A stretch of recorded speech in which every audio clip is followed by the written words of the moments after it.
If I were to jump off of a bridge, Cody, would you follow me? Yeah. I would see how you landed on the bottom, and then if you said, wow, that was fun, yes, I would. You seem fine right now. You don't seem like you just broke your legs, so I'm following. If I were to storm the Capitol, would you follow me? Get ready. Let's go. It's the Real Stupid Review Show. And that's that. I just got to 6 foot. Like, What do you mean you just Yeah, got to 6 I foot? jumped You and I don't even barely got progress in there. height now. You don't get taller. I did. I measured myself. every day. Lies. So, what is the monster that kept you up at night? Me, it was Candyman. Those fucking bees just scared the hell out of me. Stephen King's It. I couldn't look down a shower drain or a sink drain when I was a kid without fear of looking at Pennywise staring back at me. Yeah. And Mike hasn't taken a shower since. It was signs for me. When that one alien steps out of the bush. You know the swamp scene from Neverending Story with like the horse talking to the mountain and shit? Yes. I hate animatronics, so wasn't that movie with David Bowie where he sings a lot? Yeah. David Bowie's Bulge and a bunch of Yeah, animatronics Pant Bulge. singing, and I'm just like, David Bowie's Pant Bulge is like the lament configuration, you know, the Hellraiser cube, where it's like a demon to some, angel to others, you know, because it's horrifying, but at the same time, pretty impressive packaging. David Bulge. Of David Bulges. Bulgy. Welcome to the Real Stupid Review Show. Oh, look! Sky jellies! Bad lips and spice. What you doing now, Dama? There's no way this is going to go horribly, but just by the title of the show, it's to be expected. This is going to take some time. We have Izzy, Cody, Matt, Eddie, Mike, and the man himself, man whose mandate it is, the monster himself, Nick, for this very adventure, heartwarming, terrifying movie, Love and Monsters. I love horror movies. I love monster movies. I had no idea this existed with the shutdown of 2020. I'm all about the desolate, post-apocalyptic wasteland. I love giant monsters. The movie takes off a lot like Zombieland, where it's just building up and talking about how things came to be. You got all these people in bunkers and all these people hunched down. I mean, it's classic post-apocalyptic, but it's very outward about what the intentions are. These elements of creatures and bugs and lizards and centipedes and everything come into life. Non-spoiler review, it's a great movie to watch. I don't know if I'd watch it with younger kids, but it's definitely a movie you would love if you're into the giant monster genre, or monsters in general. All right, so I got some like a 3-4 sentence blurb on this movie, non-spoiler review. So if Nick touches on this, if you like Zombieland, you're gonna like this movie. If you like Midwest emo, you're gonna like this movie. If you like Midwest emo and Zombieland, this is what you're gonna cry to at night. So that's this movie. I realize it's about halfway through, but that's the non-spoiler review. This movie is pretty good. It's your classic, underdog story of how the power of boners will take you. What was it? 40 miles to walk? 87. 90. It was 80. 7 days on the It was surface. 85. I looked up the two different places and went on Google Maps to see how far away Fairfield was from that beach, and it was 81 miles. So I was able to figure out that he went east from Fairfield but didn't quite make it out. Okay, it's 85. All right, so with the power of boners, takes you 85 miles to go see a girl. And I mean, it's good. It's creative. I enjoyed it. There's realistically only one thing that bothered me about it, but pretty good movie. I'd recommend it. I think all of us on this show can say that we've driven or walked further for that kind of thing, but yeah, definitely. It's like one of those those witch water finding sticks. You know what I'm talking about? It's like that, but with in your pants. Wow. For somebody who is a fan of kind of over-the-top monster adventure, fun romp mashup type films, there's a lot of ways you can be let down. Holy shit, was I impressed. Like, I was just blown away by how well done and how entertaining this movie was from beginning to end. The story, the cast, the cinematography, the music, there's just no loose end in this film. And I'm like, holy shit, like, this is pro. Good job. Way to fucking surprise me. Overall, I liked it quite a bit. I think it's a very tight movie. The choice to stick to a main character and his dog, dog is arguably more enjoyable. You have these side characters coming in and out, but you never have this sloppy ensemble It takes the right turns that are just a little bit off the most obvious thing here and there, and it embraces the tropes enough to where you can kind of feel this like, oh yeah, every movie does this. We're gonna do this, and we're gonna like sometimes we're gonna take it a step farther. For real, the dog truly make this movie a completely different movie than it would have been without him, or if they had done some BS like CG dog or done that crappy thing where it's like it's zoomed in too far on the dog and he's never really interacting with the dog. Like you have these really well trained dogs that are like great dog actors, and that adds so much to the movie. I was never a fan of Zombieland. Someone brought in the Zombieland comparison to and Midwestern emo stuff. I like Midwestern emo music.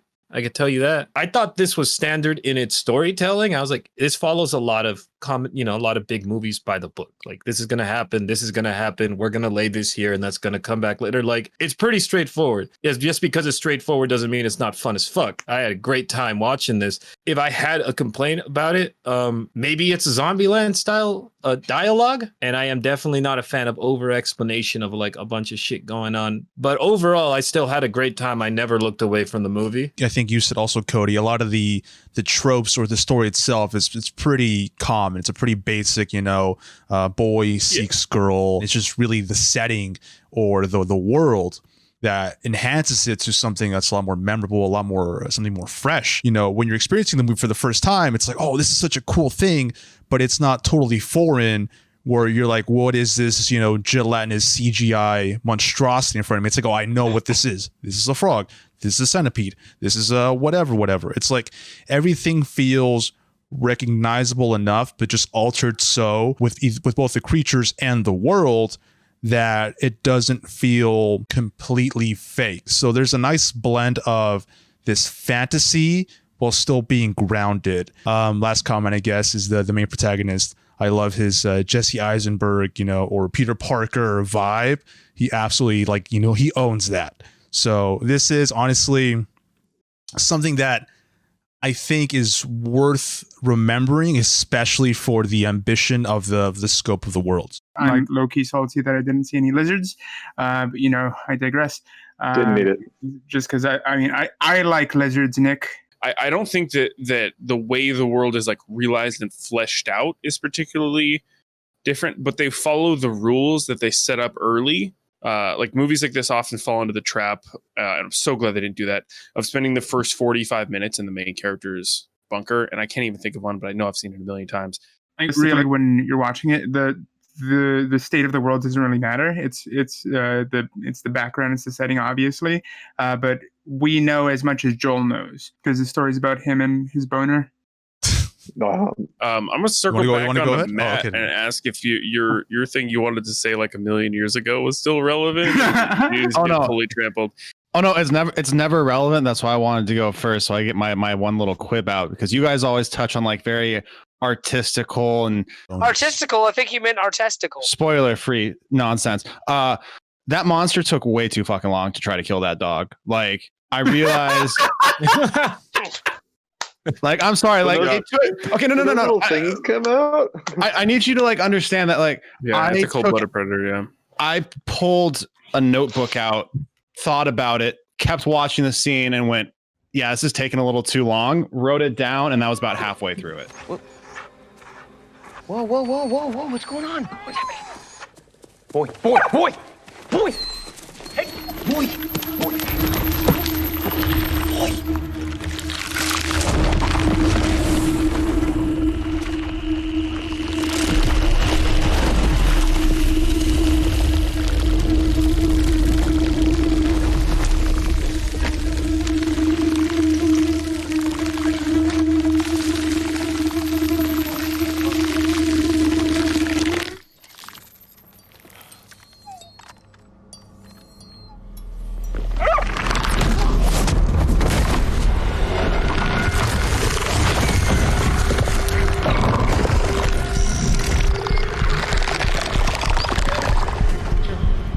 He circulates it, and he's not a sight predator. He doesn't see the dog. He knows he's there, and he's trying to find him. Like And his little 20 feelers come seconds out to ago, touch him. this dude just got bitch slapped with a tail because the dude was like tinkling with the gun. So on the monsters, I think they stuck really well with the anatomy. I actually took note of that. The snail being essentially like, Oh, the boulder snail is so cool. it was such an love easy the whale animal. snail. It didn't need to be a venomous. It didn't need to be killer. Like they can cause damage, as we've seen in 1950s horror movies. But in this, it was just like, and I think the same thing with the jellyfish. It just show that things weren't as aggressive and horrible as everything seemed to be. It just, you know what I mean? You're just not the head of the food chain. The creature effects, the CG in this movie.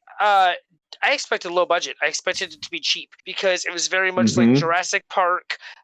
It was very much like Cloverfield. It had all of the practical and CG effects that meshed well to the point where it was going so smoothly that when the ant peeks over the curtain, I was just like, okay, now here's where it goes to shit. Like, this is where it's not going to look good. It's going to look cheap, like all the things. I was like, oh, they're doing it. They're still in it. Like, holy shit. No, it looked great. Like, It was a puppet. Sorry, when I saw the ant, I was getting flashbacks to Honey, I Shrunk the Kids, and I don't know if anyone else thought about that. I really wanted to watch it I again. think about that movie Who wants too to see often. Auntie die? Oh my You god, where's my won hat? Oh, here it is. The You right lost your pants, to but you gained a hat. reel it. Why is my graphic not working? Oh, the show is failing as we speak. Our I co-host may have Izzy, left where my we do fishing the hat in another final state, but I'm ratings pretty sure Ash catches a on the magic carp or show. something at one point. Yeah. He does catch a magic carp. Well, man of the He's gonna hour, catch something. Nicholas himself. What is the final consensus on the picture? Give us your final rating, please. I always love giant monsters, and I always hated when they get killed because I love Godzilla, and I hated when Godzilla would lose in the end. For Joel to continue his journey and have the chance to get the girl again down the road was cool. The fact that he didn't end with the girl, and to Eddie's point of it being like sexist or whatever, like I think it was as genuine as it could be, and it didn't have a storybook ending, and it didn't make the story about the add-on characters. It didn't like flood it with a bunch of side actors and have a bunch of companions like Lord of the Rings. I like that. But all that being said, Love and Monsters, 4 stars. Love it. Ooh, Jesus. Cody disagrees. Do feel a sneeze coming. I appreciate the willingness to get the ball rolling early and to stick with our main character here. Again, I feel like we have not talked about Boy enough. This is one of the probably the best dog actor I've ever seen. I thought they handled it extremely well. I love the really linear story. Guy takes out, he's got a purpose, he's got all these flaws, he needs to get past them. People help him and they come and go, and there's no overly dramatic shit in the middle. I love the style of it all. Everything looked great. The sound was all very solid. The parts where it was overly cheesy or corny were handled in a way that I felt like it was self-aware, and it wasn't quite to Zombieland's level of satire where it's really, really, really poking fun at itself. But what are the dogs' names? What the Dodge two dogs and that Hero. play Boy? Dodge and Hero. My God, those are the best dogs I've ever seen in a movie. 3.5 out of 5. I mean, like I said in my non-spoiler review, this is your classic underdog story of soft weenie boy getting the force and getting the energy and rising to the occasion, and he makes it. He makes it to the end of his journey. It follows every single beat in the book up to the Mavis that gives him his emotional release that he needed from his mom since she got crushed by that bug. It was all very entertaining, all very innovative, all very imaginative. Like I said, the only thing that really bothered me was just the lack of representation, especially in when was this made in 2020? Especially in 2020, like come on, like get your head in the game, bro. 3 out of 5. I agree with a lot of what Eddie said. However, I did enjoy it for some other reasons, where he had this ideal of, I'm going to leave my safety in my bunker and my family and this crew that I know. And then I love the realness of that ideal being crushed, and he sees the real side of it. Going back to what we were talking about earlier, the character development with the people in his bunker was done so well because it was established just enough to where when he established contact with them again, and they were all excited to talk to him, that was a great moment that made you emotional kind of in watching it. But then at the end, when he goes back to the bunker and survives another 7 days, and all the seven sees them again, and they're like barely surviving, and they're like, you can come back and save us. That was the ultimate like love story right there. Be like, oh, he went back for his people. He can save them now. He can actually show he's better than Minestrone. Like, this is awesome. And it was very endearing in that way that I can forgive it for not being a little bit more equal rightsy. So yeah, in that capacity, paired with the adventure elements and the decent CG and music and all the things I touched on earlier, and fucking, again, boy, give all the credit to such a good boy he was. The fucking scene where they're talking in the van, and then he leaves the bus, and he leaves the bus, and then boy comes out of the bus. Man, I was just like, this is the boy. For that alone, like, it has to get a 4 out of 5 for such a good boy. The movie didn't do anything particularly groundbreaking, and it didn't. It was very predictable all and throughout. However, at the end of it, with the ending, I was just like, yeah, I wish there was a sequel. I want to see what happened next. And like, then about an hour after watching it, I was like, oh, this was just their pitch to a Netflix like series with this kind of budget and this kind of writing. Anyway, but I found myself thoroughly entertained the entire time. So solid 3.5. Are we allowed to do halves here? He's a mutant frog now. That's true. I've always been. I got that tongue, All right, so you guys gotta shut up. All right, shut the fuck up, Cody. Overall, a really fucking fun time. You like monsters? You're gonna like this shit. All right. I had the only issues I really had with it were predictable Netflix level kind of like show stuff. I don't think I have to talk about how much we like the dog anymore. I think whoever doesn't like dogs is the one who has a problem at this point. Yeah. Yeah, I had a good time. I'm gonna give this a 3.5.